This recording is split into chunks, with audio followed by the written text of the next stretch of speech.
ஒரு பிச்சைக்காரனா காசி வீதியில போனா நம்ம எப்படி வரவேற்பார்கள்? அதனால அவர் பிஷாண்டி தானே, அவருக்கு ஒன்றும் புதுசு இல்லையே. அவர் ஒரு பிச்சைக்காரனாக வீதியில் வருகிறார். வந்து வீடு வீடாக கையேந்துகிறார்.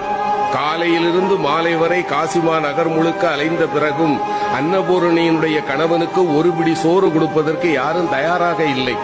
பசியால வாடிப்போன நிலையில் இருந்த எம்பெருமான் மாலை வேளையில் காசி நகரத்தினுடைய சாக்கடைகள் எல்லாம் சங்கமமாகின்ற பகுதி, அந்த பகுதியில போய் சேர்க்கிறார். அங்கே ஒரு ஏழை உட்கார்ந்திருக்கிறான். அவன் தொழுநோயாளி. அவனை சுற்றி 4 நாய்கள் இருக்கின்றன. அவன் வேலை என்ன தெரியுமா? காலையிலிருந்து சாயங்காலம் வரைக்கும் எங்கெங்கெல்லாம் அலைய முடியுமோ அலைஞ்சு அவனுக்கு உணவை கொண்டு வருவான். 5 பங்கு வைப்பான். தன்னை சுற்றி இருக்கிற 4 நாய்களுக்கு 4 பங்கு.